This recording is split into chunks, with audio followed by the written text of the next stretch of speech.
Alright, welcome back, boys. And you definitely are, boys. Took a little peek at the channel analytics a little while back, and let's just say the gender balance is looking a little one sided.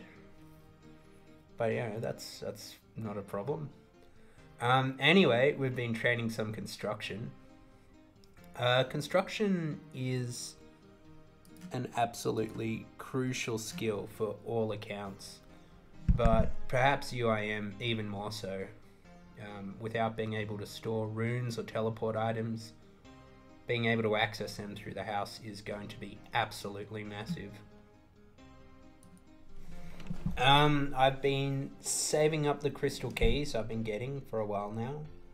A few from Temperos, but they're also 1 out of 16 dropped from the Grubby Chest, which I've been getting with all that range training at the Red Dragons. And the intention is to use them for the jewellery box construction. Probably just the fancy one at this stage. We're still a while away from being able to do the ornate one. And as you can see in the looting bag, I've been getting some nice uniques from the hard clues as well. None of them are absolutely critical for the account, especially something like the trim blue D-hide. But it's nice to hang on to these from a completionist kind of perspective. And the mahogany treasure chest allows for the storage of a lot of these uniques. But, to be training construction effectively and make the ornate jewellery box, there's a few crucial ingredients. We've got the money, mostly just from alching all those red D-hides that we've been getting, doing the range grind.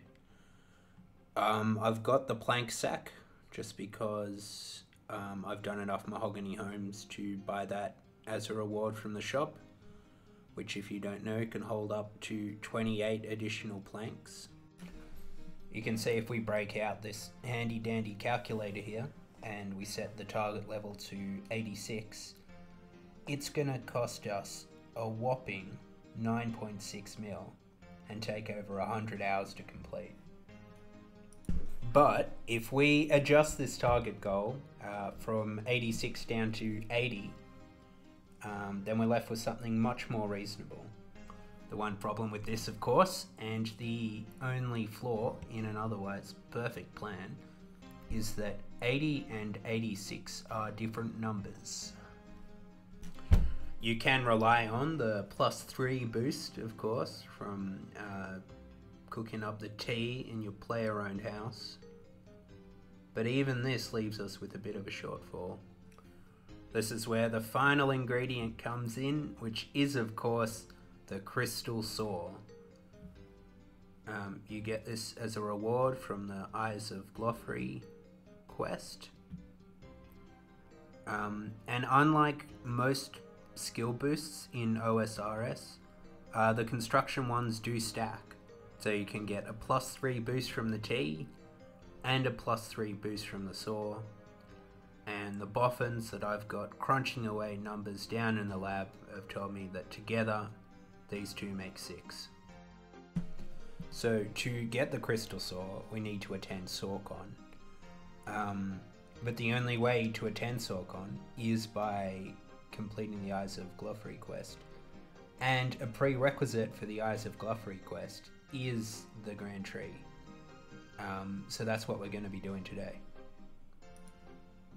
As always, we're going to be loosely committed to doing the quest without a guide as much as possible. But just like the entitled millennial I am, I'm very easy to give up on this commitment with the slightest resistance or frustration. So we go through the Gnome Stronghold's local area network here and plug ourselves into the Gnar node. For this quest, the king tells you that the tree is dying and they don't understand what could be the cause. Out of other options, he sends you out to speak to Hazelmere, an ancient sage who lives alone in a hut down south. Only issue with this is that Hazelmere speaks as though he's been clocked in the head by a brick, and you need a pocket dictionary to carry out a basic conversation. I decided to try and actually do it properly, so I pulled out a notepad and set to work cracking the enigma. We then went back to the node and told him that Hazelmere had been bamboozled into handing over poison rocks capable of taking down the entire fortress's vital infrastructure. On the King's command, we went and informed Glow, the head of security, who promptly went out to imprison the nearest ginger. We found and spoke to Charlie within the prison. Just like Nuremberg, he reported simply following orders. It was actually Glow himself who told him to kill the tree. We went back and reported this to the king, but he wasn't having any of it.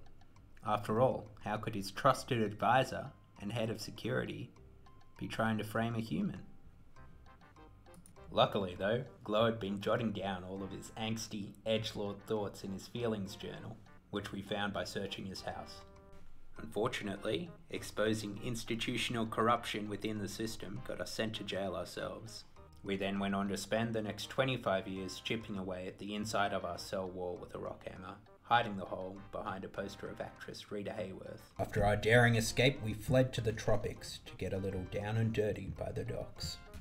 After cleverly outwitting the foreman, we returned to King Narnode to show him the warship construction invoice and expose Glow. Unfortunately, the node still would not accept our data packet. We then went out to hit on Glow's girlfriend, and she gave us the keys to the chest he keeps in his house, as well as the keys to her heart. We opened the chest to find Glow's second, even edgier dream journal.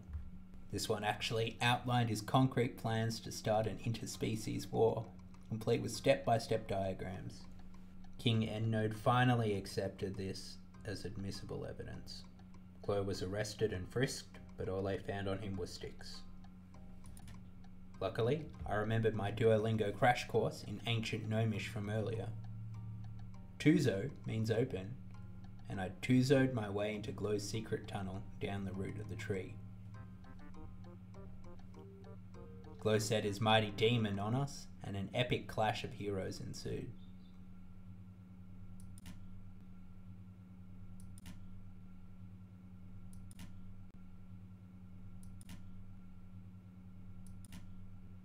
After felling Glow's ghoulish hellspawn, I found and extracted the poison rocks that were slowly killing the tree and saved the day.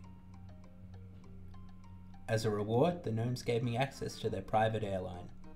More importantly though, the Grand Tree is a prerequisite for a whole lot of other content, including our tickets to Sorcon. Tune in next time to watch the saga unfold.